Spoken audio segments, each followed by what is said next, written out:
안녕하세요. 박강사입니다. 이번 영상에서는 찾기 참조 함수의 인수 사용법에 대해 알아보도록 하겠습니다. 출제 빈도와 난이도가 높은 함수 범주인 만큼 집중해서 들어주시면 좋을 것 같아요.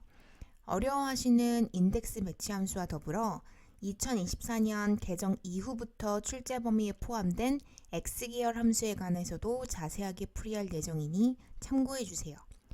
혹시라도 2급을 준비하고 계시는 분들은 6번째 이후 슬라이드부터는 1급에만 해당되는 범위이기 때문에 스킵하셔도 좋습니다. 먼저 로우하고 컬럼 같은 경우는요. 괄호 안에 셀을 담아주거나 생략하시게 되면 이 로우 컬럼 수식이 들어있는 셀에 해당하는 값을 반환해서 표시를 해주게 됩니다. 로우 안에 B에 4번 셀이 들어있다고 하면 뒤에는 행번호, 수치값이 표시가 되게 되고 컬럼 같은 경우에는 앞에 있는 열번호, 알파벳의 순서값이 표시가 되는 함수로구나. 그렇게 보시면 되겠고요. 비슷한 함수로 rows하고 columns가 있는데 s가 붙었죠. 그렇기 때문에 인수로 범위가 들어가게 돼요. 그래서 괄호 안에 들어있는 범위 값에 rows는 행의 개수를 표시를 해주게 되고 columns는 열의 개수를 표시해주는 함수가 되게 됩니다. 아래 보시면 choose 함수 나와 있는데요. choose 같은 경우는 맨 처음에 수치값이 들어가요. 그 다음은 값 1, 2, 3, 4, 5, 6이 쭉 나열이 되게 되는데 그냥 쉽게 앞에 들어있는 숫자가 번째수라고 생각해 주시면 될 것 같아요. 그래서 숫자 자리에 들어있는 값이 2라면 첫 번째, 두 번째에 해당하는 값을 표시해주는 역할을 하는 함수로구나. 그렇게 보시면 될 것 같아요. 그렇기 때문에 choose 함수의 최종 결과값에 오류가 없으려면 예를 들어 숫자 자리에 5가 들어갔다라고 하면 뒤로는 적어도 5가지의 값이 나열이 될 것이고 숫자 7이 들어갔다라고 하면 뒤로는 적어도 7개의 값이 나열이 되겠죠. 그런 부분만 주의하시면서 작업하시면 어렵지 않은 함수입니다. 이어 매치 함수를 살펴보겠습니다. 매치는 맨 처음에 기준이 들어갑니다. 기준이라 함은 궁금한 값이 기준이다 라고 제가 통계 함수에 랭크 이퀄 함수 설명드릴 때 한번 언급드린 적이 있었는데요. 이때도 마찬가지예요. 매치 함수는 기준의 상대적인 위치 번호를 표시해주는 역할을 하는 함수가 되게 되는데요. 그렇다 보니 상대적인 위치 번호가 궁금한 값이 기준이 되게 되고요. 두 번째는 열행범위가 들어가요. 열행범위라고 하면 세로로 길든 가로로 길든 한 방향으로 길쭉길쭉하게 잡아주게 될 거고요. 마지막에 참조 유형이 들어가게 되는데 이 참조 유형에 해당하는 건 객관식이에요. 컴마를 찍어주시면 목록이 3가지가 쭉 하고 뜰 거예요. 여기에서 골라서 적용만 해주시면 되는 건데요. 쉽게 구분하시는 팁 드려보자면 기준이 이 행렬 범위에 완전 똑같이 정확하게 일치하는 값이 들어있다면 그냥 고민하지 마시고 0 적어주시면 돼요. 만약 일치하는 값이 없다라고 하면 비슷한 거라도 뽑아줘야 되겠죠. 그럴 때 숫자 1을 적어주시게 되면 작거나 같은 값 중 최대값을 표시를 해주게 될 거고 마이너스 1을 적어주시게 되면 크거나 같은 값 중 최소값을 표시를 해주게 되는데 이것조차 어렵게 느껴지실 수 있어요. 그때는 행렬 범위를 가지고 판단하시는 게 편하실 거예요. 만약 행렬 범위가 오름차순으로 정렬이 되어 있으면 1을 적어주시면 되는 거고 내림차순으로 정렬이 되어 있으면 마이너스 1을 적어주시면 되는 거예요.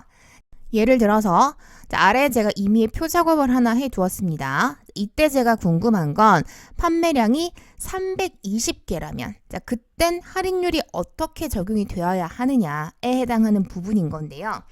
만약에 320이 아니라 300의 할인율을 구하겠다라고 했으면 어렵지 않겠죠. 매치 기준에 300을 찍고 범위로서 판매량 범위를 잡아주시고 마지막은 300이 정확하게 일치하는 값이기 때문에 옵션에 0을 적어주셨으면 됐을 거예요. 근데 이번에는 320이 궁금하잖아요. 기준이 320이에요. 이럴 때는 수식을 이런 식으로 적어주시면 되는 건데요. 이때 주의하실 건 마지막에 있는 참조 유형입니다. 320은 정확하게 일치하는 값이 아니잖아요. 범위 안에 해당 값이 없어요. 자, 이런 경우에는 0은 들어갈 수가 없겠죠. 자, 1 아니면 마이너스 1인데 자, 이때 좀 편하게 구분을 하시려면 범위의 정렬 상태를 봐주시면 된다라는 거예요. 자, 지금 보시면 판매량이 100부터 500이죠. 자, 오른차순 형식으로 정렬이 되어 있습니다. 자, 그러면 마지막 참조 유형 자리에 숫자 1을 적어 마무리를 해주시면 된다라는 겁니다. 제시된 표 범위를 보고 마지막 참조 유형을 판단하시는 게 실수 없이 작업하실 수 있는 방법이 될 것 같네요. 이어서 매치 함수와 더불어 상당히 출제 빈도가 높은 인덱스 함수에 대해 알아보도록 하겠는데요. 인덱스는 맨 처음에 범위가 들어가고요. 자, 그리고 나선 행번호와 열번호가 들어가는데 범위가 어떻게 선택이 되어져 있느냐에 따라서 행번호와 열번호는 생략하셔도 괜찮습니다. 아래 예제를 같이 봐주시면 자, 범위를 A의 1번 셀부터 C의 3번 셀까지 전체 범위를 잡았어요.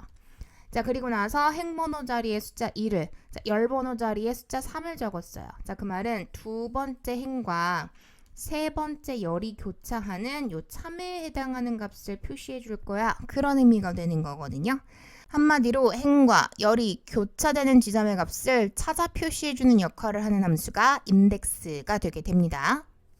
자, 만약 제가 다음과 같이 복숭아를 찾아 표시를 해주고 싶은 거예요. 그럴 때 범위를 어떤 식으로 선택을 하느냐에 따라서 수식은 크게 세 가지 방식으로 작업을 하실 수 있어요. 자, 먼저 가장 일반적으로 많이 사용하시는 건 전체 범위를 선택을 한 상황. 자, 전체 범위 안에서 나는 복숭아를 찾아줘야 되는 거니까 첫 번째 행과 두 번째 열이 교차되는 지점에 복숭아가 있겠죠. 자, 그래서 행번호 자리에 1, 열 번호 자리에 2를 적어주시면 되는 거고요. 만약 제가 범위를 복숭아를 찾아주면 되는 거니까 복숭아가 들어있는 범위를 길쭉하게 가로 방향으로 잡았다고 가정을 할게요.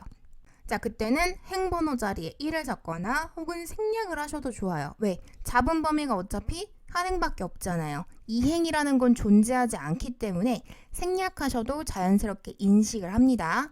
자, 그리고 나서 두 번째 열하고 교차가 되는 복숭아를 찾아줘라고 열번호 자리에 숫자 2를 적어주시기만 하면 되는 거예요. 이번에는 반대로 복숭아가 들어있는 세로 범위를 길쭉하게 잡을 수도 있겠죠. 자, 그렇게 되면 어차피 열은 하나이기 때문에 마지막 열 번호는 생략하셔도 제대로 인식을 하고요. 자, 행에 해당하는 건 잡은 범위 안에 복숭아가 첫 번째 행값이기 때문에 행 번호 자리에 숫자 1만 적어주셔도 제대로 복숭아를 표시를 했을 겁니다. 이런 식으로 인덱스는 범위가 어떻게 잡히느냐에 따라서 행렬 번호를 생략하실 수 있다는 부분 기억해 주시면 좋을 것 같고요. 자, 실제 기출문제에서 풀이하실 때도 세 가지 방식 모두 다 정답 처리가 되기 때문에 혹시라도 교재 안에 들어있는 수식들과 일치하지 않더라도 크게 걱정하지 않으셔도 괜찮습니다. 이번 슬라이드는 컴퓨터 활용 능력에서 정말 스테디셀러죠. 자, 빠짐없이 출제되고 있는 함수 중에 하나예요. 룩업 계열.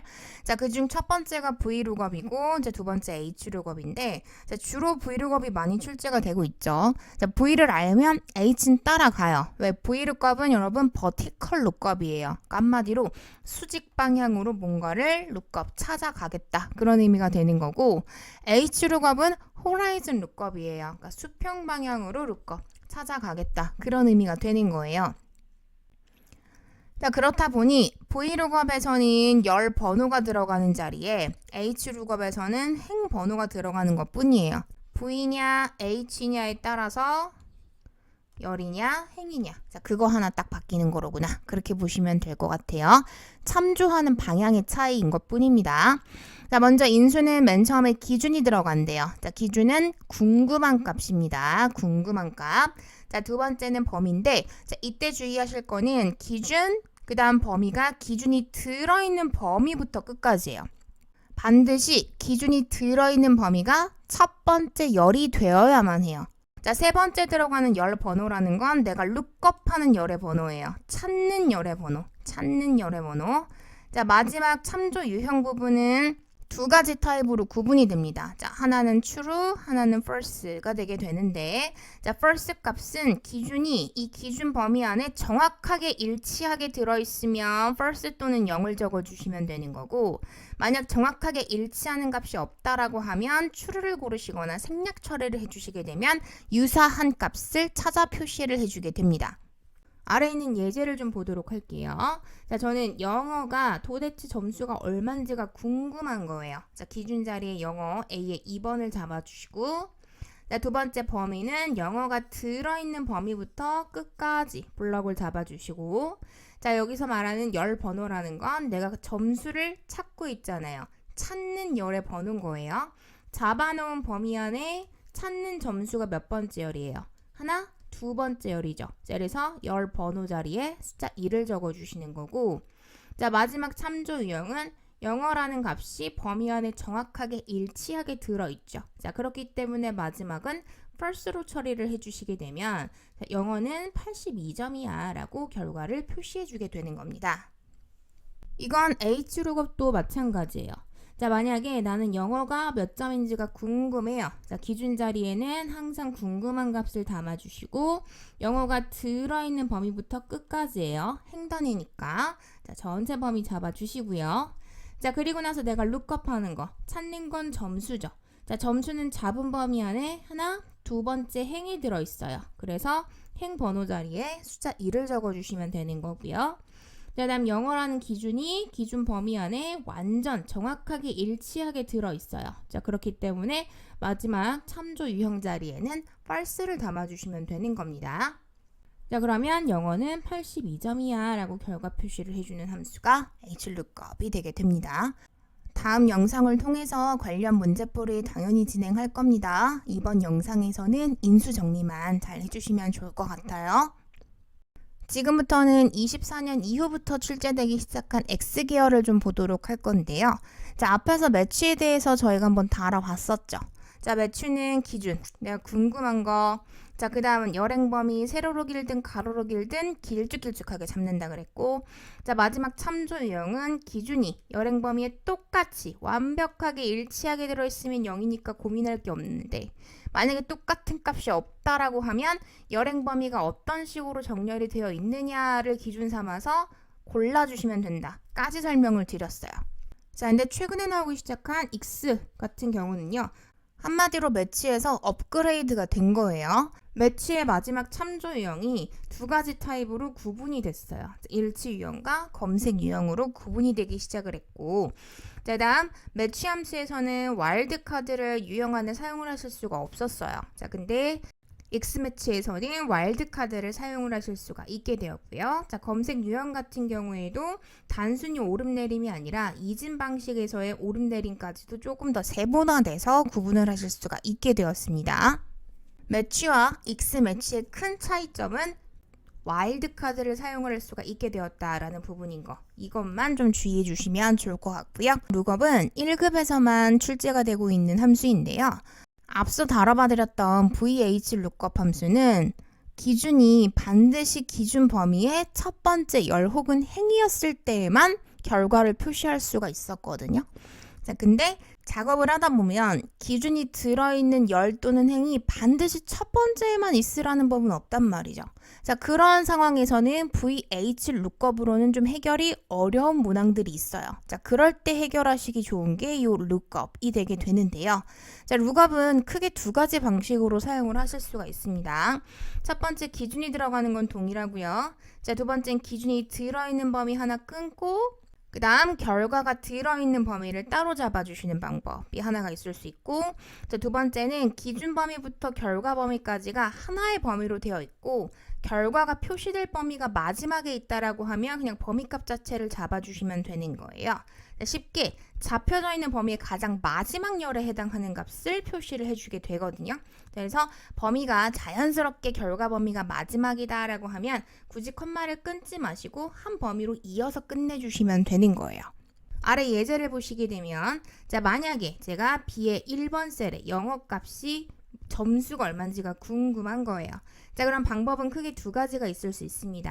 자, 영어가 들어있는 범위 하나 따로 잡아주시고 결과가 표시되는 범위를 하나 따로 잡아주시는 것도 방법이고, 자, 기준이 들어있는 범위부터 결과가 표시되는 범위까지를 크게 한 덩어리로 묶어 잡아주셔도 인식을 한다라는 거예요.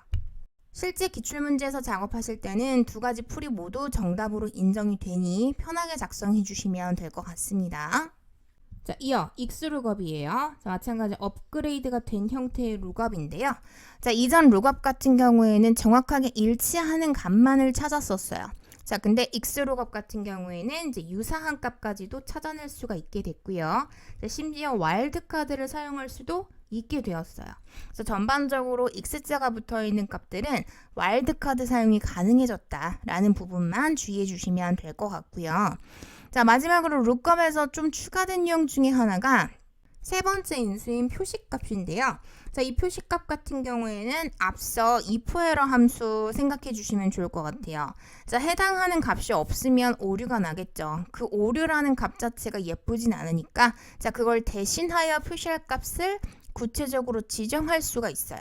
이 부분에 해당하는 거 문제 내기 참 좋겠죠. 그래서 룩업 계열 같은 경우는 1급에서 출제 빈도가 워낙 높기 때문에 문제풀이 영상 넘어가시기 전까지 인수정리 잘 해주시기 바랍니다. 자, 이어서 오프셋을 보도록 하겠습니다. 자, 오프셋은 인수가 최대 5개까지 들어갈 수가 있는데 네 번째, 다섯 번째 인수는 생략되는 경우가 조금 더 많습니다. 자, 첫 번째 인수로서 기준, 그 다음은 이동행, 이동열이 들어가게 되는데요. 자, 기준 자리 A의 원셀, 즉 12를 잡았다 가정하고 이동행의 1을, 이동열의 2를 담았다 가정하면 A의 1번 셀을 기준으로 해서 한 줄을 내려가고요. 한 행을 내려가고요. 자, 두 열을 이동하게 되는 거예요. 그래서 최종적으로는 19에 해당하는 값을 표시해주는 역할을 하는 함수가 오프셋이 되게 되는데 만약에 네 번째, 다섯 번째인 행렬 개수 부분에 값을 추가해 주시게 되면은 자, A 1번 셀을 기준으로 1행이 내려가고 두 열을 이동을 해서 최종적으로는 19가 기준이 됐겠죠. 자, 그때부터 두 행과 한 열을 잡겠다는 건 19를 기준으로 두 행의 한 열을 기준값으로 잡겠다라는 거예요. 그래서 최종적으로는 범위가 잡히게 되는 거죠. 그래서 자, 19와 28, 자, 두 셀이 같이 잡히게 된다. 그런 의미가 되게 되는데 자, 그렇다 보니 오프셋의 네 번째, 다섯 번째 인수값이 들어가게 되면은 최종 결과가 범위로 잡히기 때문에 이제 주로 수학 삼각 함수라던가 통계 함수의 인수로 사용이 되는 편이에요. 그래서 예를 들어 자, sum이라는 함수 안에 뭐 오프셋이 들어가는 형태로 작업이 되는 편이죠. 자, 그러면 최종 결과값으로는 19와 28이 더해져서 최종적으로는 뭐 47이야 라고 결과값이 나오게 되는 뭐 이런 형식으로 많이 사용이 되고 있어요.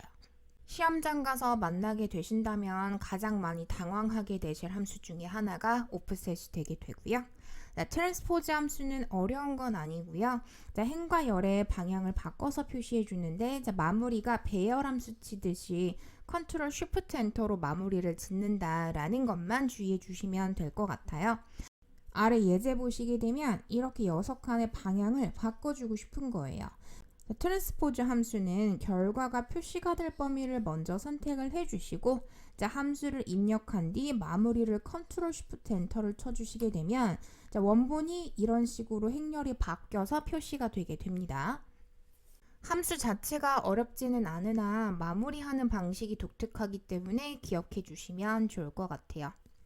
찾기 참조 함수 이후부터는 전반적으로 문제 난이도가 많이 올라갑니다. 자, 그래서 이후에 문제풀이 영상은 출제 유형별로 끊어서 차분하게 설명드릴 거니까요. 인수정리 잘 해주시고 이후에 올려드리는 문제풀이 영상까지도 집중해서 봐주시기 바랍니다. 이번 영상은 여기까지 하도록 하겠습니다.